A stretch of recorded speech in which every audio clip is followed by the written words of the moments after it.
सौदा मुक्या वा मुल्का विच पैसे भेजने हूं नहीं मार फूड वाले की फोन खड़का ते फ्री लोकल डिलीवरी कार मंगवा अला ता उत्थे कै स्पेशल आ उन्हां की लबाई हाइजीन च ग्रेड 5 चीजें चंगियां मियारी ते सस्तियां ते नाले ऑफरां ही ऑफरां और क्या ताजा गोश्त ताजी सब्जियां ते फ्रूट आटा चावल दालां मसाले ते जूस सारे बिल जमा करने गैस ते इलेक्ट्रिक ने टॉप अप भी करने पाकिस्तान पैसे बिल्कुल फ्री भेजने मतलब के एक चिड़ी ने दूध छड़ी ते हर शै लबनी Amar Food Store and Halal Meat, 613B, Lincoln Road, Peterborough. Telephone 01733 687374. Did you know that Adam, peace be upon him, was approximately 30 zero tall? 0 is a measurement and 1 0 is approximately half a meter. You're listening to Peterborough's community radio, Salaam Radio. Salaam Radio. 106.2 FM. Assalamu alaikum, and this is Salaam Sports back here on Salaam Radio Live 106.2 FM. And are we excited to be back on air with you guys? It's been a while and we've missed you. We hope you've missed us too. Arif, Aziz, Sadat, Akram, welcome to Salaam Sports back again after a hiatus. Where have we been? I'd love to know where we've been. Where have we been? Don't know. You've all been away, innit? On holiday. I went on holiday. Oh my God, I've been on holiday for the first time ever. Where did you go? Pakistan. That's not like a holiday. That's just back home, isn't it? No, I travelled. Did you know travel? when we normally go to Pakistan, you have to go to your family's house. You know, Dawat here, Dawat there. Yeah. Didn't do that. I don't believe Swat, it. You went did everywhere. From what I heard, it was Dawats every night. No, that was after I come back. From what I saw on Facebook, he was at the in-laws every other night. Yeah. That's, you know, my in-laws They take were me taking here. him out to Bless. Des How Perdes cute. or You don't do that kind of stuff, do you? No, I don't do that kind of no. stuff. Arif, how about you? How was your summer? It was fantastic. Yeah. I had a really good summer. Busy as always. Yeah. Just don't really get much time to do anything, and the show's obviously suffered with us not being here. But well, it's not suffered. It's just not been in existence. Yeah. We've just gone completely off the radar. So, Salaam Sports is back now on Salaam Radio. We want to thank our listeners for their patience, and inshallah we will make it up to them by doing some incredible shows. What are we to come back though? Because no Premier League football, which means we can take a wider view of the world of sports. Things that we missed: the World Cup, the Cricket World Cup. We missed that. The Cricket World Cup. Was there anything exciting about the way it finished? Anything interesting in the last over? Very we could talk about that. I mean, we're not going to. We'll mention a little bit about that. Obviously, the Ashes is going on right now. Yeah, and then you had Champions League. You've got Formula One. Champions League's way too old. We're not talking about Champions League. It's only May. Look, you need to stop talking about history. Yeah. And let's talk about what's going on. Let's talk about the last round of Premier League games or something. I don't know. So we had that. We've had Wimbledon while we were away. We had Wimbledon. We've also had the US Open, haven't we? US Open which yesterday. Is just yesterday. Yeah, the women's final, and today I believe is the men's final. Is it not? Yeah, and Italian Grand Prix, is that today? That's today at the moment. Yeah, right now it's happening as we speak. Ashes though. So that's current. I think we'll kick off on Ashes, but also Khabib. Oh yeah, He fought last night. He did. 26-0, I think it is. 28-0, sorry. Yeah. Khabib. So I know we've got a lot of MMA fans that listen to our show. Yeah. If anyone wants to call in, text in, I think we're Facebook Live. We're always Facebook Live. We're always. You said that like a right street gangster. You did. We are always Facebook Live. That's what you can tell when Arif has got his gel shell on. We're Facebook Live. Absolutely. So let me have a look. Yeah, Salaam Sports is Facebook Live. What I'm going to do is I'm going to share this, and I think if you guys share this as well. Yeah, I've shared it. Right, post. Ishraq Ali's watching. What should I say? Ishraq Ali. Get in touch. Imtiaz is watching. Assalamu alaikum. Oh, Imtiaz, you're here. Yeah. And interact with the show. Bob, all right, Bob. Another 50. Bob's done. So he played cricket with me at Castor. Okay. And he was an average player. Right. But under my guidance, tutelage, captaincy, he was averaging 50. And since I've gone, I don't think he's hit a 50 ever. Okay, Faisal Mahmood's watching, so we've got to be on our best behaviour. Oh yeah, no drinks, no foods. No drinks, no foods. One thing I want to start off with. So you just mentioned cricket. Can I just start off with? There's a brand new cricket club that has been set up in Peterborough. Again, voluntary organisation. Again, very similar to what FC Peterborough did. And it's been fantastic. The response from the community has been amazing. The club's set up now. And I think the inaugural meeting was while you were away, Sadat. Yes, so yes. It was a damn shame for you. Yeah. So it's a damn shame that you missed it. A fellow presenter, chairman, Dr. Dr. Shabina is Yep. the chairwoman of Cricket Club Peterborough, CC Peterborough. I think she's going to do a fantastic job. She's got all the right people in place in terms of secretary, treasurer, head of cricket operations, our good friend Nadeem Pervez, who probably knows more about cricket than the three of us combined. You thinks he does, anyway. Yep. Bob's just saying that I know all about cricket. Because Bob knows all about cricket. no, he's saying it to me. Oh, right. But that Facebook. goes without saying. Yeah, That's an I absolute think it's given. just he's saying thank you. Do you know for his what? career. We've been online live for about 4 minutes and 44 seconds, and there's a call. Really? Yeah, it looks like we've got a call coming through. So I don't know if we're going to be. I don't know if we're going to be taking this. Let me have a look. Oh, come on. We've been away that long. You don't No, know what buttons to press. I know which buttons to press. It's just I've been told to take the prompt on the screen. So if there's a message that comes up on the screen that says you might want to take this call, then I'll take this call. Let's have a look. Are we taking this call? What are we doing? Got Sister Michelle. Yes, we there. most certainly are. Hello, assalamu alaikum. Do we have a caller on the line? Walaikum salam. Yes, you do have a caller on the line, yeah. Ishi, that's you, isn't it? Assalamu alaikum, Ishi. Yeah. Ishi, you are live on Salaam Sports. Thank you so much for calling in. It's our first show back after ages. So we're absolutely thrilled that you've called in. What do you want to talk about? I think I know what you want to talk about, but tell us what you want to talk about. I called in to talk about Habib's fight last night, but before I actually go into that, we actually had a show in Peterborough last night, White Collar Boxing, Y5. Absolutely. So white collar boxing. I think I might have been there. But tell our listeners and tell maybe Sadat, who wasn't there, what that was all about. Basically, Waj set up a show, Y5 Promotions. It's White Collar Boxing. Sure. And it gets local people, community people.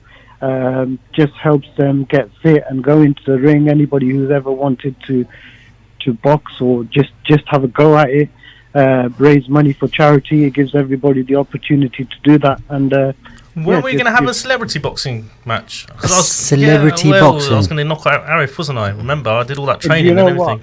Do you know what? If that was to happen, I'll happily donate to any cause that you So Sadat versus Arif. So Ishi, obviously Y5 they work in conjunction with Children of Adam, which is a local people charity. They're connected to Salaam Radio as well. So it's a fantastic cause. Lots and lots of money was raised.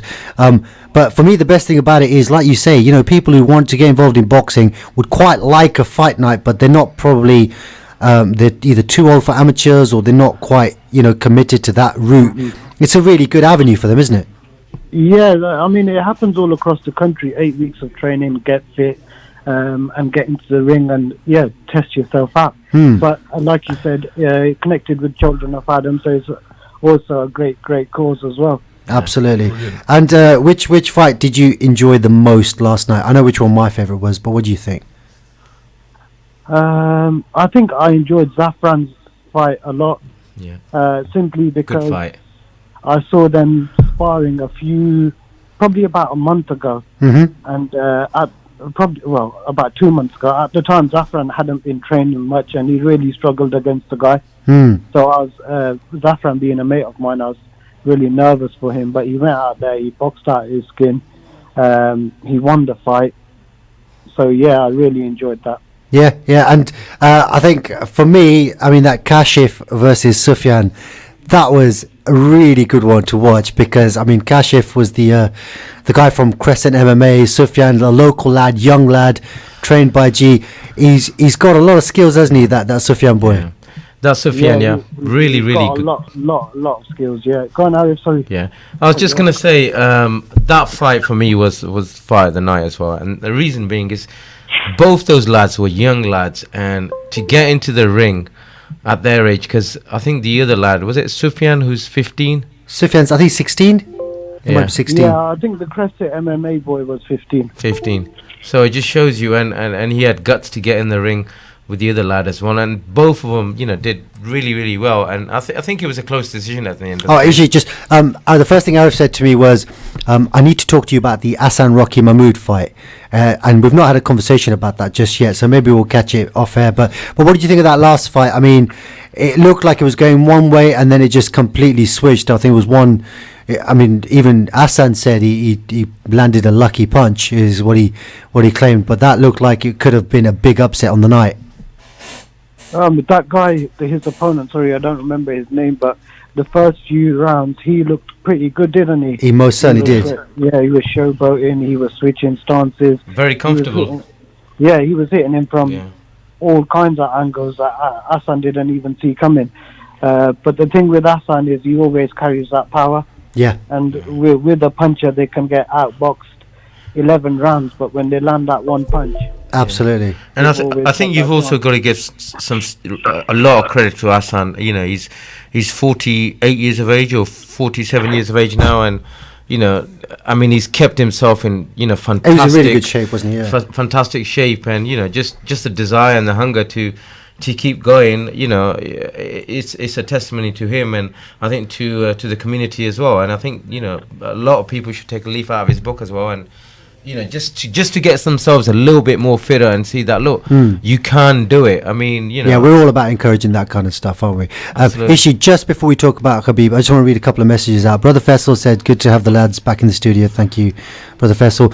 Bob Dunn says, "Sadat Akram, you do talk some rubbish, mate." Oh, you're misreading that. No, literally, that's exactly what he said. No, I'm reading it on here. This is texting into the show. And Brother Faisal said, Sister Michelle is in charge, so you'll have to obey her rules. And I think that's directed to you as well, Sadat. So you're already got in trouble. You've been back in the studio 10 minutes, you're already in trouble. Ishi, 28-0. Khabib Nurmagomedov, I mean, the guy, is he unbeatable? How good is he? In MMA terms, that's nearly unheard of, somebody to go 28-0. Absolutely. And also not just that, how dominant he's been in each performance. He just goes in there. Everybody knows what he's going to do. He's going to wrestle you, get you to the ground and pound, but nobody can stop him. Nobody can stop it. And people, I mean, there's been some criticism. I don't want to be joining in with the criticism because I think it's rubbish. But there's a lot of people, a lot of haters that go on and say, "Oh my God, this is so boring." He gets you on the ground and he just smothers you for 5 minutes. And I'm sorry, but it's MMA, and you can do what you like to win. There's very limited rules. Yeah, and if that's the strongest, form of the the mixed martial arts that's going to get you the victories, then you've got to credit the guy for it. And I think if you look at it, there's so much technique. I mean, just hearing you get him on the floor. But there's so much technique in what he actually does whilst you're on the floor. Just to hammer out the opponent. It's just unbelievable. I think it's good to watch, and I think technically it's fantastic. What's your opinion? I agree with that. There's a lot of skill involved. I mean, just the way when he gets them on the floor, he wraps their legs up. He then controls their arms so they can't get back up, and then he pounds on them until they get sick of taking punches to the face and literally let him choke them out. How long did the fight last night? It was the third round. To be honest with you, I was watching it on my phone. Sure. Because I was at Wad's show at the same time. Of course, yeah. And also my mate Zaf was in the ring at the time. So I was looking up at Zaf's fight. Zaf was doing really well. I looked down and it was all over. So I kind of missed the end, so I had to rewind it. Yeah. And he jumped the cage again, and I was like, "Oh my God!" Just before, I just want to just check on something. So Conor McGregor fight, there was a lot of fallout after that fight. They withheld the prize purse. I know Khabib didn't get paid. Has he since been paid? Have they made up? Is UFC now back on board with Khabib? Is everything cushy? I believe that he did get paid. He got fined in the end, and he got a ban also. So he served his ban, and he come back and he fought today. But the UFC, I mean, the president of the UFC was saying after the fight how respectful Khabib is, and each time you speak to him, what a good guy he is. But I think Conor McGregor pushed the right buttons and said the right things to get him in that state of mind where even after he won, he just wanted to carry on really. And it was incredible how it was. I mean, the emotions spilt over after the result, and in the lead up to the fight, although he might have lost his rag, he was very professional in his performance as well. And the thing is, just shows you what sort of sportsman he is. Such a humble guy, and when you hear him, in commentary or when he's speaking, it just shows you he's such a down to earth person. I think he's definitely a role model that a lot of people can follow. Yeah. I certainly would like to. Well, Junaid Khalil's just texted and he says, forget Hassan Mahmood. Arif Aziz in great shape too for somebody who's touching 50. I don't know if that's true, but you're not in great shape, are you? We've done it twice, done it messy. Ishfaq, thank you so much for calling. It's been a pleasure talking to you, mate. I really appreciate the call, and have a good rest of the day. Cheers, Junaid. No problem. Before I go, if I could just give out a final message. Of course you can. Top Yard, Top Yard School of Boxing, amateur boxing that is. I've also got a show coming up. Yeah, that's the 29th? 9th, yeah. Yeah, 29th of September. So I think we'll try and get the Top Yard lads in next weekend and then talk about, because they obviously promote amateur boxing. They get a lot of young kids in skills bouts and so on. So we'll try and get some of those guys in as well. Have a word with them, Ishi, and see if they want to come into the studio next week maybe. Just one thing before you go, Ishi. Yeah. When are you getting yourself in the ring? That's what I'd like to know. I'm happy to go against you, Arif. Yes, go on. It's not gonna happen. Look at him. It's not gonna happen. Well, you put it up there, and then you're just like, listen, you're my what's nephew. up? You're my nephew. I don't want to hurt you. Just handle him with kid gloves, isn't it? Yeah. Ishi, nice one. Thank you very much. Assalamu alaikum. Thank you. There's Ishfaq Ali there. So it has been a bit of a roller coaster weekend with Khabib and with Y5, but also with FC Peterborough as well. So the academy season's back in full flow. Yes. The under-9s played, 2 under-9s teams played yesterday. The under-11s played today. Yep. The under-12s I think was postponed. I don't know if the under-14s are playing later on today. They're playing in the afternoon. They're currently playing now at the moment, I believe. Yeah. Excellent. So that's all kicked off. Other Mumtaz says, like Mayweather says, the aim of the game is to hit and not get hit, and Khabib does exactly that in MMA. And that's a really good point, because Floyd Mayweather, he's never been touted as being the most entertaining boxer. He's a boxer, and he wins lots. Yeah, and he's probably the most successful boxer think, ever. I'd have to agree with that. I think you don't like his style because you can't ever get close to him. You can't you can't get close to him. Yeah, sometimes you want to watch a toe-to-toe contest, but you don't actually get that because one guy is just so skilled. Let's get back to the agenda. Yeah, Sadat Akram, what were we talking about? We were talking about cricket. Yes. The Ashes is currently going on. I don't know if we saw the Ashes. We were. It was last week we were together, weren't we? Yes, we were. When the Ashes was going on, we thought, England lost that, and Stokes. What an amazing turnaround for the last test. They need something like that now. But it looks like it was all in vain. I mean, it was a great bit of cricket. But the man of the moment is worth mentioning. He is England's man of the moment, isn't he? He did it for them in the World Cup. Yeah. Well, I think Stokes. You can't say much about him that hasn't been already said.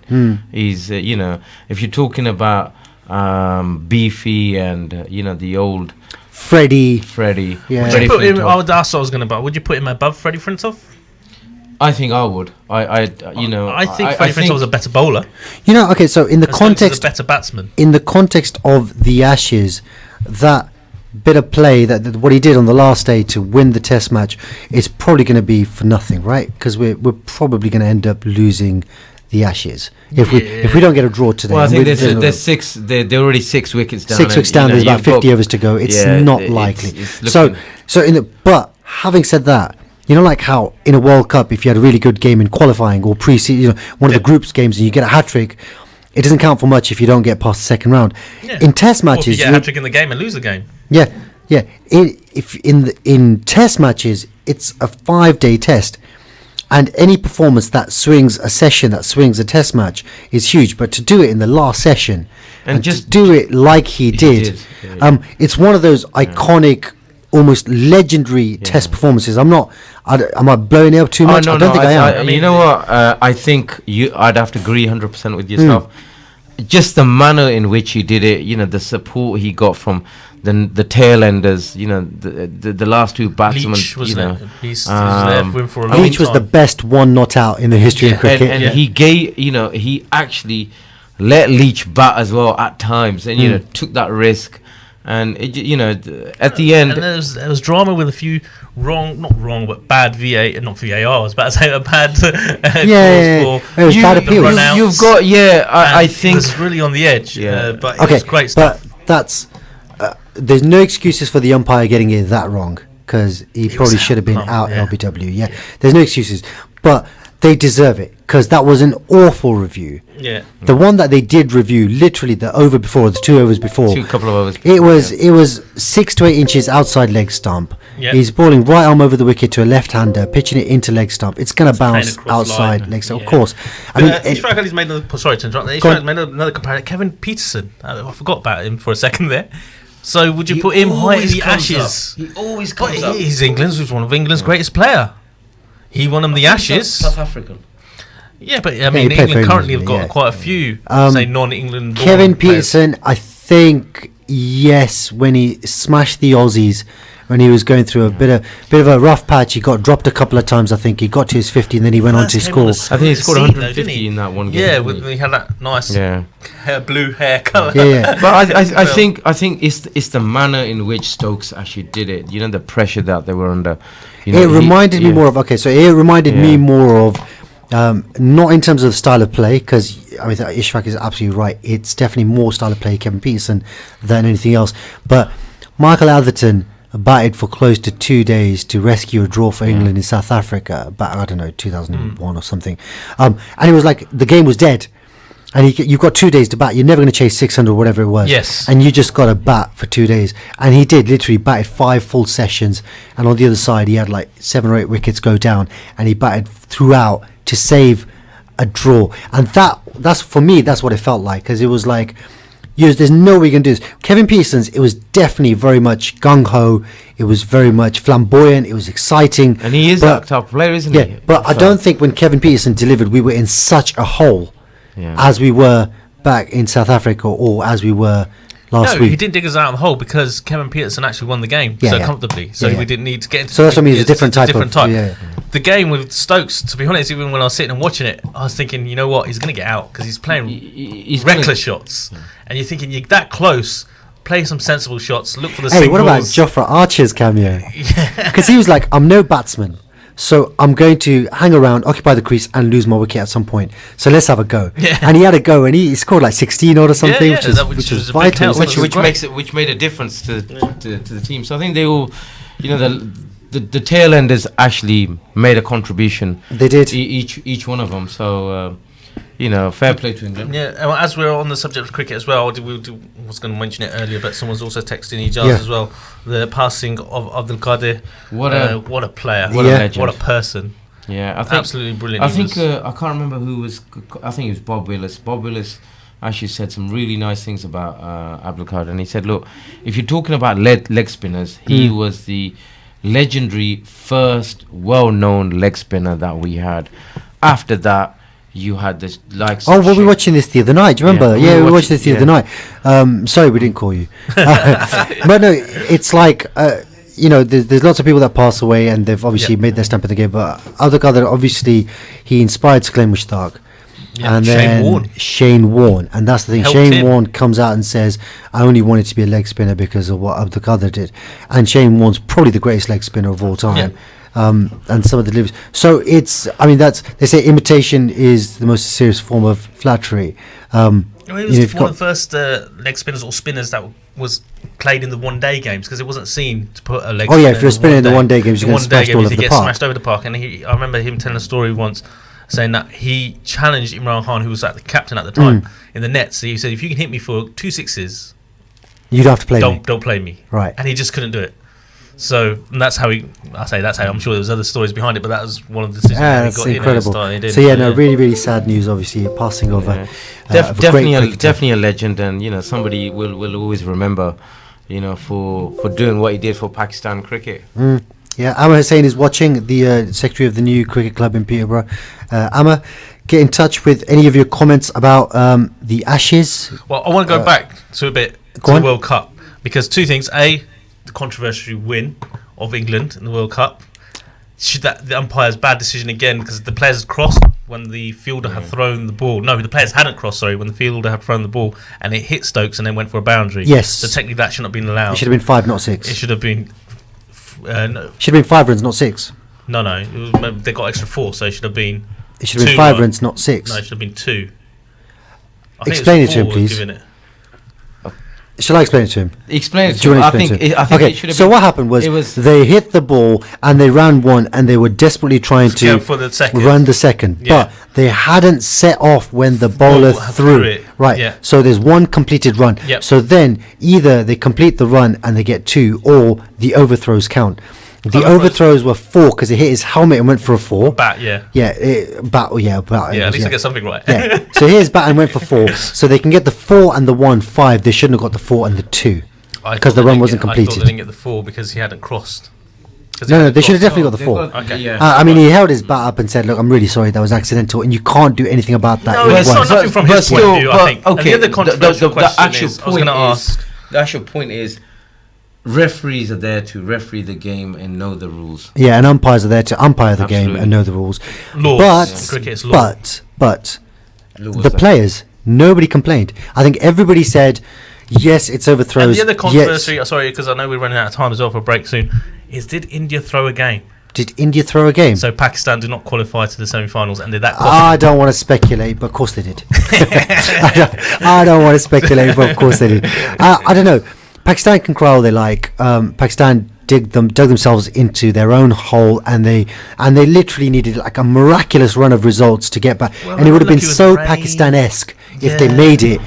And they nearly did. I think it boils down to the West Indies game, the first game they played. Instead of trying to play within themselves, but one of their games got called off as well, isn't it? I think it was against. I can't remember who it was against. Now was it Sri Lanka? Maybe? Yeah, they lost points. They lost Sri points. Lanka. Yeah. So we are going into a break, but we've got a number of viewers. So guys, please do tune in straight after the break. We've got football coming up. Get your comments in about anything you want to talk about. Ami's had a comment. We'll read that out after the break. We'll see you guys shortly, maybe in about 2 minutes. Stay tuned to Salaam Radio after this short ad break. कोई रत्तियां कमीज़ानी लमाना मारे मामा मिठिया में चीज़ानी। मेरा नाम मुकद्दस है और coat मेरा घर है और ये मेरे लिए किसी जन्नत से कम नहीं। हमारे भी कुछ ख्वाब हैं जिनकी ताबीर को हमें पाना है। आइए इन बच्चों के ताबनाक मुस्तकबिल के लिए अपना हिस्सा डालिए। अपनी ज़कात, सदकात, खैरात और इमदाद कोट को दीजिए। UK number 0300 123 7774. Website court.org.uk. Peterborough just got a whole lot tastier. Five Lads Flame Grilled Peri Peri Chicken is now open. Bring your family and friends to Peterborough's first HMC meat selling restaurant. We are experts in grilled chicken, lamb chops and gourmet lamb and beef burgers. Our healthy options include fresh salads and fresh grilled vegetables. Fresh, clean and healthy grilled food with 4 different flavours. Lemon and herb, medium, hot and extra hot. 5-star hygiene rating. Eat in, order and collect or order for delivery on Deliveroo. Follow 5 Lads Peterborough on Facebook and Instagram 5 Lads. 15 Cowgate, Peterborough, PE1 1LZ. Call 01733 56 22 87. Open 7 days a week, 12 to 11 p.m. Almarad Tiles. With over 70 stores nationwide, we are now open in Peterborough. Up to 50% discount offers now on. Largest selection of tiles. Full bathroom suites from only £189. Paint, LED lighting, laminate flooring from only £7.99. Over 1,000 designs of wallpaper in stock. We have everything you need. Come and visit us at 193 Fengate, Peterborough, PE1 5BH, or call us on 01733 34 58 47. Almarad Tiles, now open. Had a car accident or an accident at work? Accident specialists are experts in no-win, no-fee accident claims. Leave the hassle to us. Our multilingual settlement experts will manage the entire claims process on your behalf, with nothing to pay up front. We provide services such as credit hire, taxi vehicles, recovery, storage and much more. For full details on our range of services and a free consultation, call us on 01733 555 774 or visit our office at 249 Lincoln Road opposite the NatWest Bank. Accident Specialists. Start your successful claim today. Insure 24/7 is a community-based insurance brokerage offering competitive premiums and a great service. Taxis, properties and businesses, we cover them all. Call us on 01733 856699 or visit our new office at 304 Lincoln Road. Insure 24/7. We've got you covered. Insure 24/7 is authorised and regulated by the Financial Conduct Authority.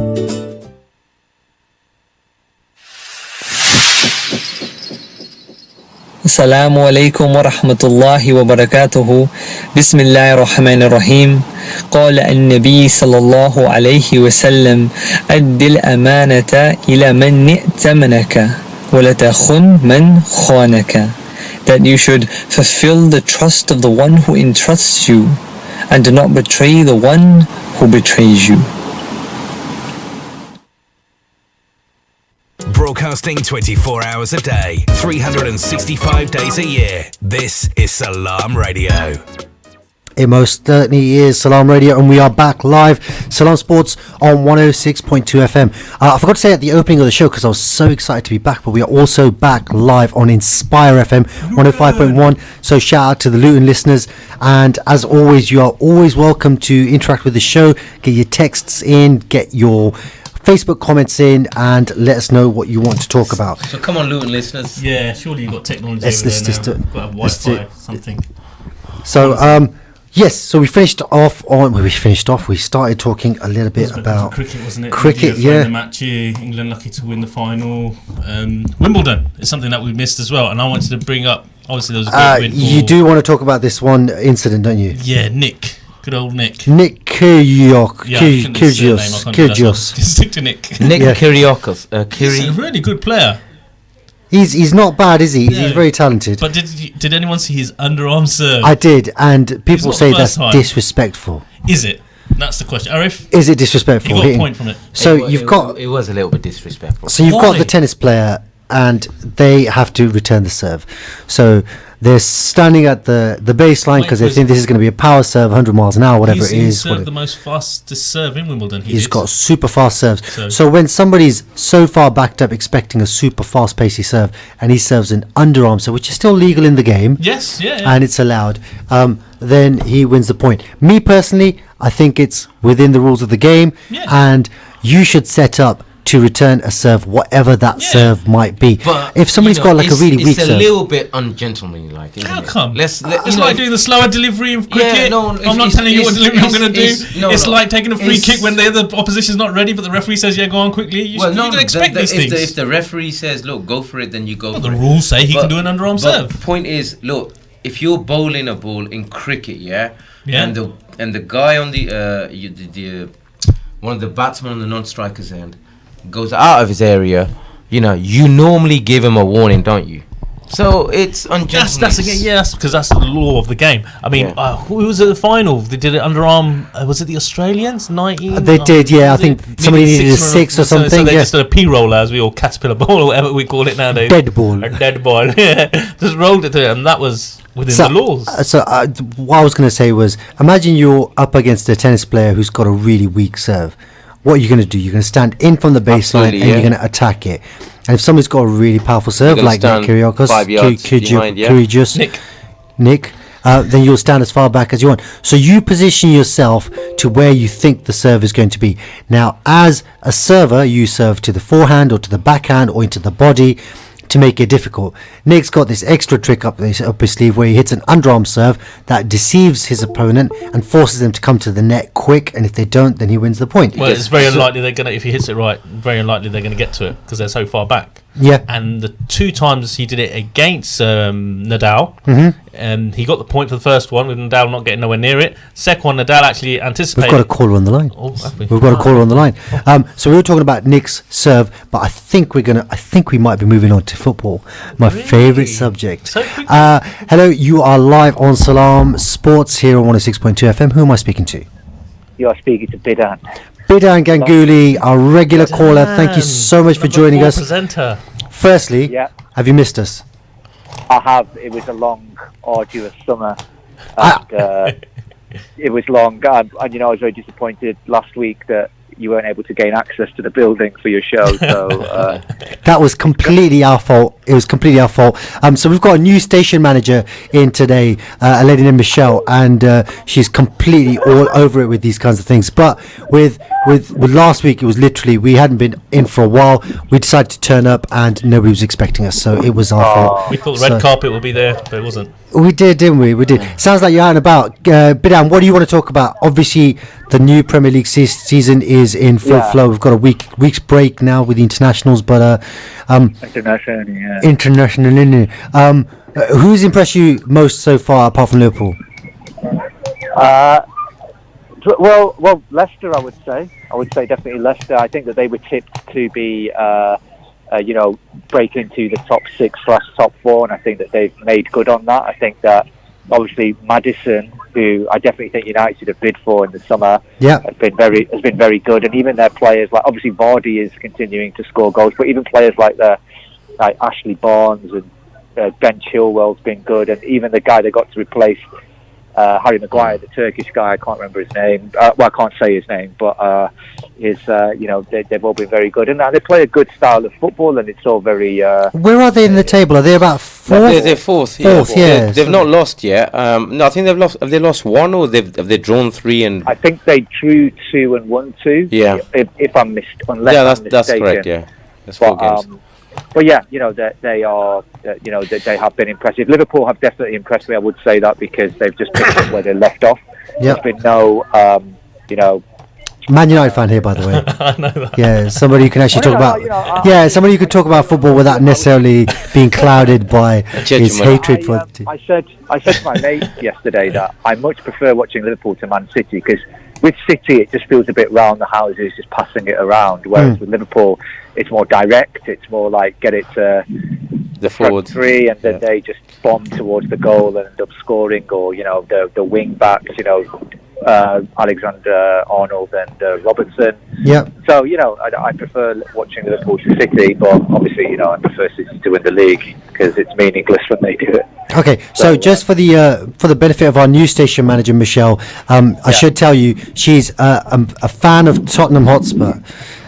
So tell us what you think about Tottenham's start to the season. Have they signed anyone this season, Tottenham? Well, they've signed a few so players. they signed Ndombele and Lo Celso, I think. Ndombele he's looked all right. He's looked a bit rusty. I think he needs to get up to speed fitness-wise. Because he was a target for United as well, wasn't he, at one point? Well, they say so. They all are.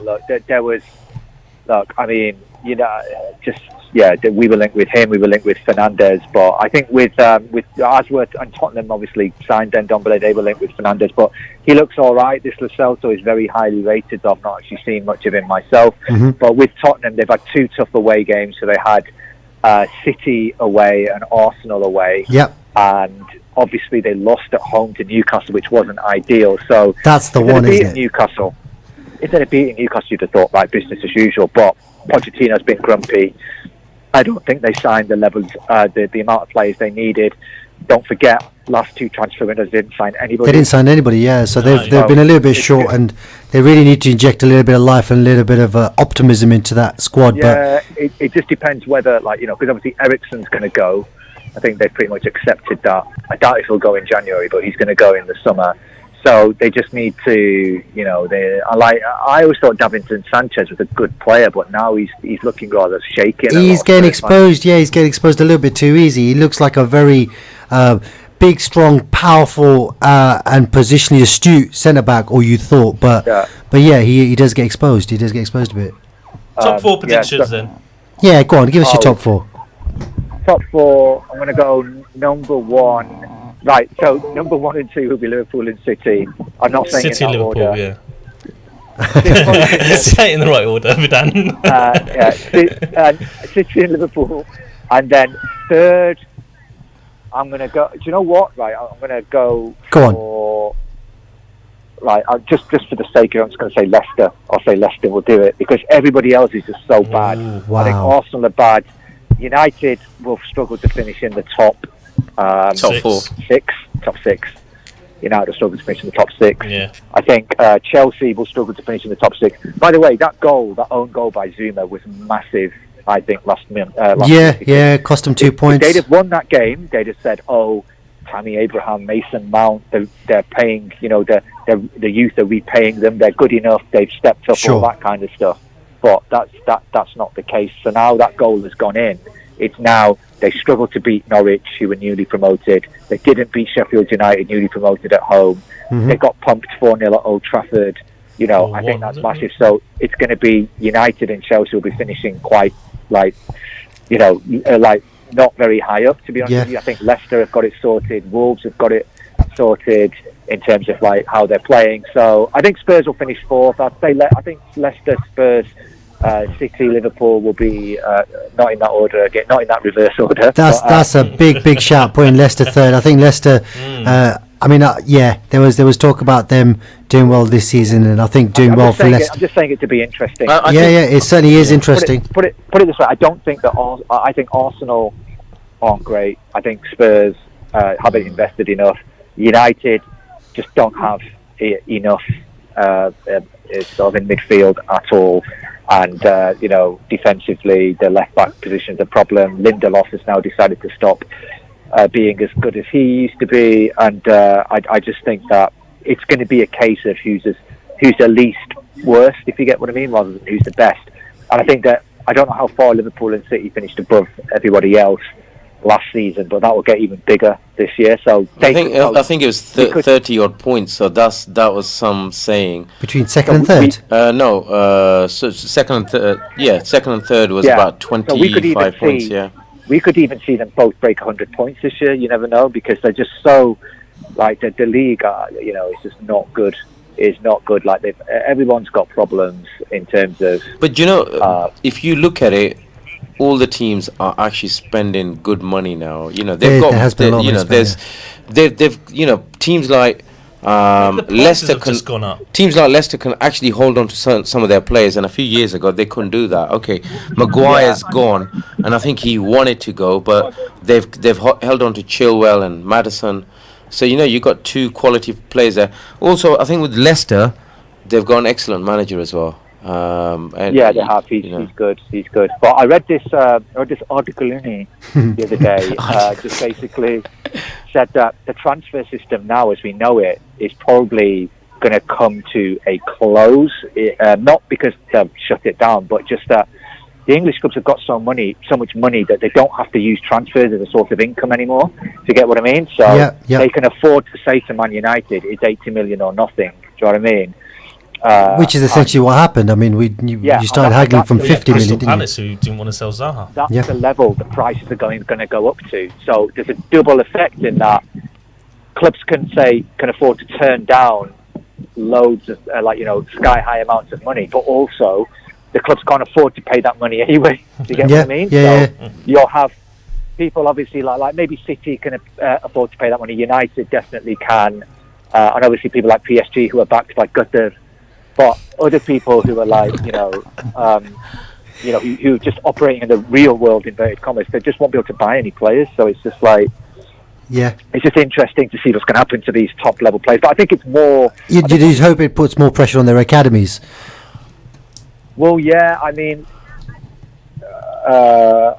I'm struggling to think of a club that has really relied on its academy. I mean, I'll say Southampton. United. I mean, Southampton's developed a number of players. I've played a lot of academy players, right? But are they any good? That's the question. The answer is no. I mean, like even with like Wan-Bissaka coming in, Maguire coming in, and James coming in, it just goes to show you how bad players like Lingard are. And I'm even going to count Pogba in that. Do you know what I mean? Just like at least Maguire when he won his first header against Chelsea, I was like, my God, that is head and shoulders above anything that we've had in the past. Well, since Fergie left. I know what you mean. You know Yeah. what I mean? But if you, and it's just, if you look at the United team on paper, it's a pretty good team, isn't it? The first 11 at mate, least. I would have to disagree. I mean, like for me, like Image knows this. Like Pogba's probably our best player, and I think you're in a bad position when he's your best player, because he's always an icing on the cake player for me. I don't think he's there.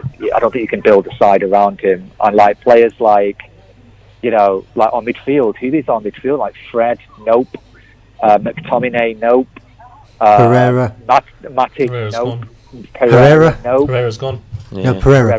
Pereira, sorry. Yeah, Pereira, no. Like, are they any good? Like, we look at like Luke Shaw, left back, no. He's been exposed. Like, that's from basically he's been shown as how bad he is, like with having got Maguire and Wan-Bissaka in.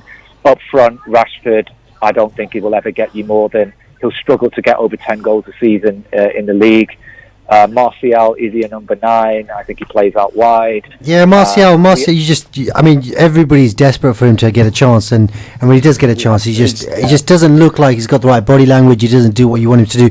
But having said that, his goals per minute ratio is incredible. He's got 50 odd goals for United, and he's had about 85 full games, if 85 times 90 minutes or something. The thing is, Imtihan, is that teams like Palace are coming to Old Trafford and winning because they know how to play against us, because they come and you don't call it parking the bus anymore that Jose's gone. It's called a low block now. They employ a low block at Old Trafford, and then they know that we haven't got a number 9 that can that can win it in the air, that can give us a plan B, or that can hold the ball up. They know we don't have any creativity outside the box. So it's I think that is a big problem for United. So it's not. No, it doesn't sound too enthusiastic on your side. Sadat, do you want to come in? I mean, he's completely ripping your team apart, but it's his team as well. Do you agree? Disagree? No, I disagree. Yeah, they'll be in the top 4. United in the top 4. So Sadat reckons United in the top 4. We'll revisit this towards the end of the season. Just before you go, look, I do pray that we will finish in the top 4. Don't get me wrong, I take no pleasure. Keep praying. Liverpool keep saying this year is our year. Is this year your year, Arif? See, one thing I've noticed. Is this year your year? One thing, Arif, is this year your year? Let me explain to you. One thing I've noticed about United fans now is they talk a lot about history. Sounds familiar. That sounds familiar. They started talking a lot about history. Just Bitsy, I just want to get your views on Pepe. We've not mentioned Pepe. He looks like a decent signing, but he's not really scored any fantasy points. I don't know, man. I mean, I don't really. I hate fantasy football. I don't do it, but. Pepe, but you know what I mean. Like the point is, he's not many goals, many assists. He looks like a nice player, but there's no end product just yet. He's had a few chances. He does look like an Arsenal player, doesn't he? Yeah, he's like So he looks like an Arsenal player, but he just needs to, like we said, like put the meat and potatoes on the table. You know what I mean? Like he needs to basically get some assists and stuff like that and score. I mean, did he? He missed a really good chance against Liverpool, didn't he? And I just thought, if he'd have put that away, then you'd have been thinking, right, this is the real deal, but he didn't, and unfortunately Arsenal ended up losing that game. Even that game, I think it was pretty much one-sided, wasn't it, for most of the time? If the chance goes in, it's a different game. It didn't, so we just absolutely, He's got skill, but, if he gets figured out midway through the season, then, it'll be interesting to see what he adds. But, I mean, like, look, Arsenal... Like, they're all raving about this Ceballos guy that they've got. But then again, Arsenal fans just rave about everybody, to be honest with you, that plays for them. So I think one thing you realise about Arsenal is when they're all performing, then it's brilliant. But when they're struggling, they do tend to, have a go at some of the players. And, people like Pepe have come in for some stick as well. Yeah, it could be worse, though. I think Arsenal will end up above Tottenham. No. So we've been told from upstairs. That Tottenham are just finding their feet at their new ground, and they defend. No, that says defend Tottenham, please. Oh, okay. I do think. I just went for my surprise in the. Like I said, top 4 will be. I think City will probably win it, and I think that Liverpool second, and then I think I'm going to go for Jack in the Box Leicester surprise, and then Tottenham. I think that. I think Tottenham. I think just get you. I just want your view on City and the fact that they are going to go for the Champions League. They have to win it this year. Otherwise, obviously, I think Pep's probably got another season or two left in him at City. If they keep winning the Premier League, I think he's. That's not going to be good enough for him. I think he has to win the Champions League. Yeah, I mean, look, I don't know who would be the favourites for the Champions League at the minute. I think that obviously Liverpool have got over two legs, because obviously, provided they get to the the knockout stage, they've always got that tremendous advantage of having Anfield. Yeah, Anfield. We've got Anfield. A great night at Anfield. Yeah, absolutely. But I think that Real Madrid, they did invest a lot of money, didn't they? And I think Hazard hasn't played a game for him yet, has he? If you look at Real Madrid and Barcelona, they're both struggling in their domestic leagues, and especially Barcelona, it's quite shocking. I think it's just unfortunate that Liverpool have assembled the best squad, the best team they've had in the history of the Premier League, and we've got Man City. Yeah, we can't win it. Yeah. I don't think we'll win it. I think. I'll tell you what. I'm going to go for outside of the box Champions League winner. Atletico Madrid is going to be my because they got off to a good start. They signed a lot of players. They got. Is that because of Trippier? Yeah, Kieran Trippier. Is it because they've signed that Felix? Cool. Started ahead of Trent Alexander-Arnold yesterday, which I think is a good indicator. Shocking. Yeah, it was quite. I think Arnold. Obviously, Wan-Bissaka had he been fit would have started. We know this, and then if then it's Trippier. Then I think it's Trent. I think he would be the third in line. But yeah, look, I think Atletico Madrid. They signed a lot of players, obviously Trippier and quite João Felix. Okay. I think they spent that Griezmann money and a whole lot more as well. So yeah. But yeah. Bitsy, we're going to move on now. Thank you so much for your call, informative as always, and we will call you up on that big shout for Leicester finishing third over the course of the season, and it starts getting a bit to win the Champions League. That's probably not as much out there as I think the Leicester one, but we'll see. Nice one. Thank you so much for your call, Bitsy. We always appreciate it. Thank you. Guys. Cheers. Bye bye. Bidhan Ganguly there. So let's see, he called you Imtihan again. I think Imtihan. Why does he call me Imtihan? It's because I'm testing. I'm testing on air. That's what it is. So we've got Zaid Malik watching, Sadiqa Ismail watching, Steve Mohammed Thorpe Nadeem. watching as well. Steve who? Steve Thorpe is another one who Steve was Thorpe. under my captaincy. Did really well, and he's. Do you call him Thorpe? Thorpe? No, Steve-O. Steve-O. It's got to be Thorpe or Steve-O. Oh, Steve-O. Ibi's watching. Hamayan's watching. Thank you all for watching. Please do join in. Ibi's just said Sadat. I don't know why. He's glad that we're back. He's just glad that you're back. Okay, fair enough. Okay, so we talked. I don't want to talk about the top now half of football. Yes. I want to talk two things. Predictions for relegation. Predictions for relegation. VAR. And the ugly word racism on Twitter. Yes, I think racism is definitely one that we would talk about. We've got 5 minutes of the show, I think. Let's talk about racism. I think, there was somebody who made a discussion, had a discussion on Sky Sports or something, and he said that on the top level of sports, at the top level of sports, yes, racism doesn't exist. It's more at the ground level. I mean, what is he talking about? So I think I know what you mean. I know what you're talking about. So there was a discussion around racism, and one of the comments was, at the top level, coaches want to get the best player in regardless of ethnicity.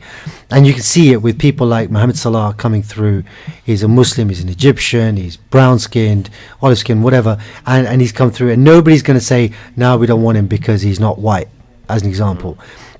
His point was that at grassroots level and at the lower leagues, people get opportunities based on the way they interact with the coach. The coaches are all white, they're predominantly white, and so on. So at the top level, if you've overcome those hurdles at grassroots level, and you're still one of the best players in the world, you won't have any issues at that stage. But the problem comes when you don't get picked at grassroots level. You don't get picked to play, so you don't get to develop. You don't get sent out to tournaments, local tournaments. You don't get picked for the under 16 squad when you're in the under 14s, and they go from 20 players to 16 players. You get dropped quicker. So because of that, you and it's easy to overlook one player and choose another one based on skin color at that age because you don't know who's going to be the superstar. So you choose to invest in a certain person, and that's where it gets difficult, because if you're investing, say, if you're not investing enough in brown players, Asian players, ethnic minority players at grassroots level, then when it gets to the top level, 99% of your players will be white. Yeah. So, but is that an issue? Is that causing the racism because the majority of the players are white? That's not causing the racism, no. So I think John Barnes made some great comments the other day, and it says it's our society. That's the whole issue, isn't it? It's not racism in football; it's just racism in our society, and obviously we see it more in football. Yeah, and he did say, look, the government needs to start educating. I think people as opposed to it's grassroots education that we need to look at. So, just as an example, I'll throw this in there. You've got the LGBTQ movement, and you've got the relationship and sex education program being rolled out across the country. Parents aren't getting a choice about whether or not they can include or exclude their children from those kinds of subjects. I know this is not a political show, but what I would argue is racism is a bigger problem in this country than being a victim of homophobia, as an example. And it's been going on longer. And it's been going on for a lot longer. But I don't see there being obligatory classes, a whole new curriculum being rolled out across the country. I don't see primary schools, forcing stories with, let's say, mixed race parents, or they don't have, that kind of. You don't get that kind of exposure. Yeah, you in don't the get that schools. some kind of education. So definitely, it needs to be a government drive if you want to educate what about people. The likes of Twitter? Are they doing enough? Absolutely not. So Twitter's not doing enough, Facebook's not doing enough, the social media sites are not doing enough. But then I would ask the question, what can they do? Well, if those racist remarks, are made in public, they can be charged, or they can be, brought against. There's laws against that. But so I think the Twitter suggestion is media, to open up a social media account, you need a passport number, or you need some kind of identification. So that if something, so they can't hide. But then you can say, I left my machine unlocked, I was in a public place, somebody came in. A lot of this stuff, they don't get taken down quick enough. A lot of the Facebook stuff. But once it's out there, social media is so fast. Once it's out there, it's gone. It's difficult. So I think more has to be done, and I think this topic of racism is a whole program. But don't you think, isn't it just frustrating? Like, every week there's a penalty missed by a black player, but you just know it's going to going to happen. You just know it's going to happen. I think we live Stop black players taking penalties? We live in such a multicultural country now. We're out of time now. It's been a great discussion, guys. It's been an absolute pleasure being back on air with you guys. Brilliant. To all of our listeners, thank you so much for tuning in, and we'll see you again next week. Excellent. Thank you. Stay tuned to Salaam Radio after this short ad break. Here at Children of Ad